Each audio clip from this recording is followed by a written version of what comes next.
Students welcome to my YouTube channel study with Varsha पिला माने आज आम क्लास 2 रो आ गोटे नुआ विषयटी स्टार्ट करवा जो विषयटी रही ठीक अच्छे विषयटार ना हूँ एकतार बल ठीक अच्छे विषयटी भल भाव में पढ़ा और बुझा जाना कौन रही विषयटी तेज चलतु स्टार्ट करवा विषय कौन रही पढ़ी ना आग दिखाई जे कलाहांडीर कलापाड़ जंगल थिला ସେହି ଜଙ୍ଗଲରେ କିଏ ରହୁଥିଲେ ଠେକୁଆ ବିଲୁଆ ହରିଣ ସମ୍ବର ମାଙ୍କଡ଼ ମଇଁଷି ବାଘ ଓ ହାତୀ ଆଦି ସବୁ ପଶୁମାନେ ରହୁଥିଲେ। ମୟୂର ଶୁଆ କଜଳପାତି ବଣି ପାରା କପୋତ ଭଳି ପକ୍ଷୀମାନେ ମଧ୍ୟ ସେଠାରେ କ'ଣ ଦେଖିବାକୁ ମିଳନ୍ତି।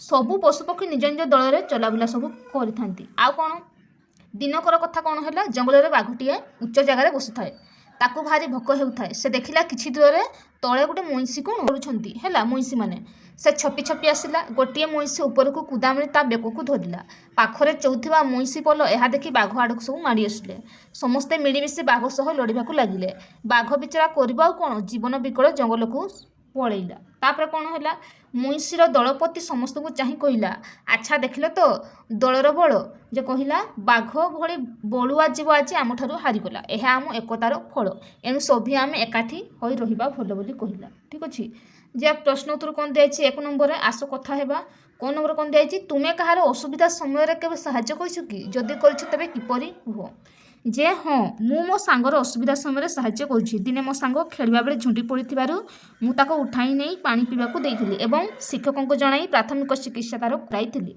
तापर ख नंबर कौन दिखाई अन्य को साहाय्य करबा जेपरि एक भल काम सेहीपरि आउ केतोटी भल काम विषय कुह बड़ मान को सम्मान करबा सत कहवा परिवेश परिष्कार रखिबा गछ लगाइबा एवं गरीब आउ भूका लोक को कौन साहाय्य करबा बुझिपाइल। गो नंबर कौन दिखाई मिलमिशि काम कले कौन हुए मिलमिशि काम कले कष्टकर काम मध्य सहज होता है एवं समय मध्य आमर बंची थाए एवं एकता और भाईचारा वृद्धि पाए एवं बड़रू बड़ समस्या समाधान मध्य होता है।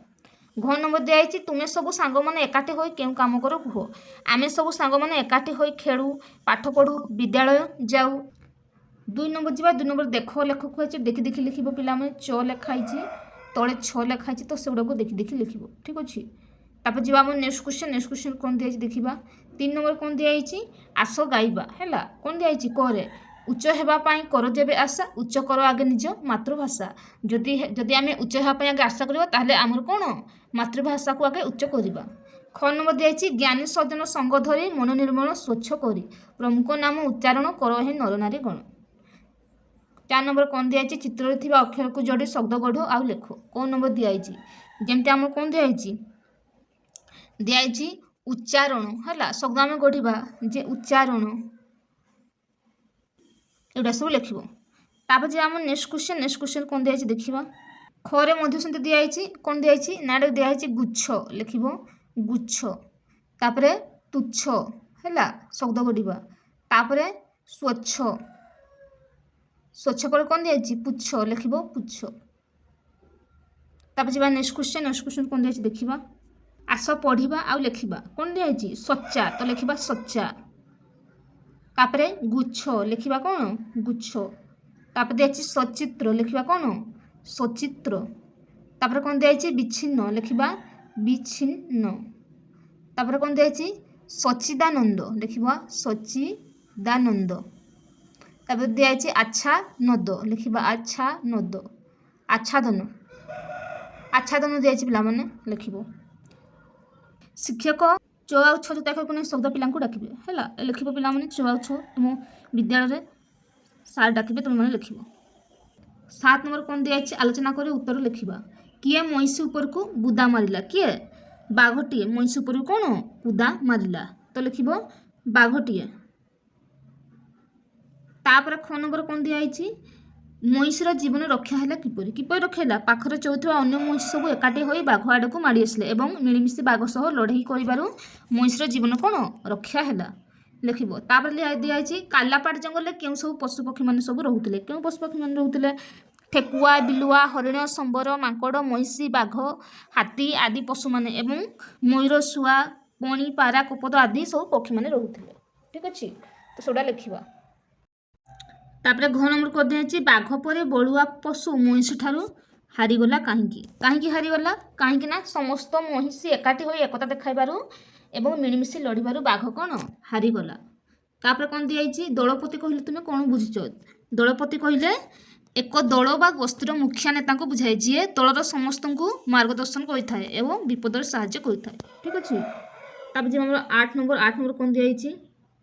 ଦିଆଯାଇଛି ଆସ ଆଲୋଚନା କରି ଲେଖିବା। ଯେମିତି ବାପା ମା, ସେଭଳିଆ ମାମୁଁ କ'ଣ ହେବ? ଲେଖିବ ମାଇଁ। ଠିକ୍ ଅଛି। ଅଜା କ'ଣ ହେବ? ଆଈ। ତାପରେ ଦାଦା କ'ଣ ହେବ? ଖୁଡ଼ି। ତାପରେ ମଉସା କ'ଣ ହେବ? ମାଉସୀ। ତାପରେ ଯେ ଆମ ନେକ୍ସଟ କ୍ୱେଶ୍ଚନ କ'ଣ ଅଛି ଦେଖିବା। କୁହାଯାଇଛି ଏଠି ଦେଖୁଛ ପିଲାମାନେ, ବ୍ୟଙ୍ଗଚିତ୍ରରେ ଥିବା ଜୀବଜନ୍ତୁଙ୍କ ନାମ ଦିଆଯାଇଛି ପଢ଼। ଯେମିତି ବେଙ୍ଗ, କଚ୍ଛପ, ସାପ, ହାତୀ, ଗାଈ, ମଇଁଷି, ବାଘ, କୁମ୍ଭୀର, ମେଣ୍ଢା ଦିଆଯାଇଛି। ତ ସେମାନଙ୍କ ଭିତରୁ କେଉଁମାନେ ଜଳଭାଗରେ ରୁହନ୍ତି ଆଉ କେଉଁମାନେ ସ୍ଥଳଭାଗରେ ରୁହନ୍ତି, ଆମେ ତାଙ୍କର ନାଁ ଗୁଡ଼ା ଲେଖିବା। ଏଇ ପାଖରେ ଦିଆଯାଇଛି, ଏଠି ଆମ ଜଳଭାଗରେ ରହୁଥିବା ନାମ ଲେଖିବା। ଜଳ ଯେପରି ବେଙ୍ଗ ହେଲା, ବେଙ୍ଗ ରୁହେ ଜଳରେ। ଆଉ କିଏ କିଏ? ମାଛ, ଆଉ ଗେଣ୍ଡା, ଚିଙ୍ଗୁଡ଼ି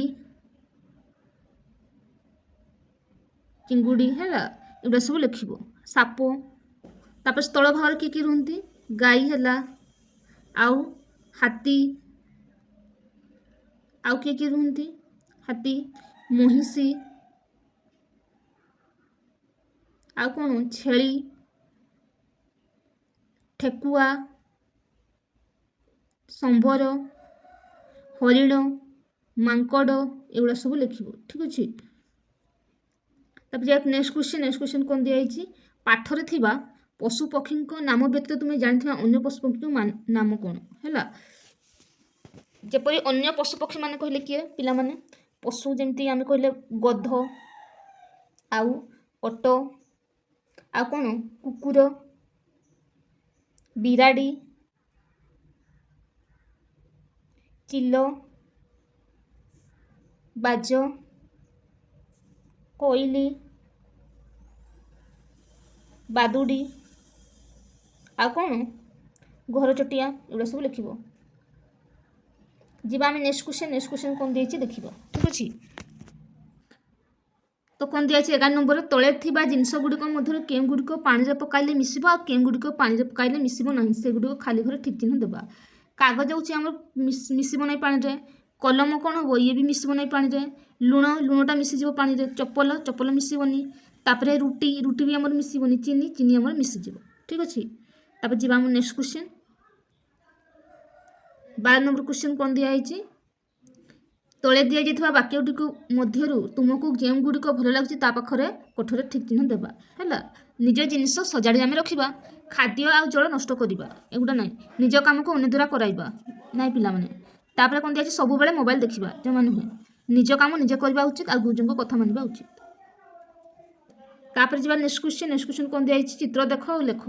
ଚିତ୍ରରେ କ'ଣ ଦେଖୁଛେ ଆମେ? ଚିତ୍ର ଜଣେ ବାଳକ ଆଉ ବାଳିକା ବଗିଚାରେ ଗଛ ଲଗାଉଛନ୍ତି। ଆଉ ସେମାନେ ଛୋଟ ଛୋଟ ଚାରା ଗଛ ସବୁ ମାଟିରେ ସଜାଡ଼ୁଛନ୍ତି। ଆଉ କ'ଣ? ପାଣି ବାଲ୍ଟି ଆଉ ଛାରି ସବୁ ରଖାଯାଇଛି।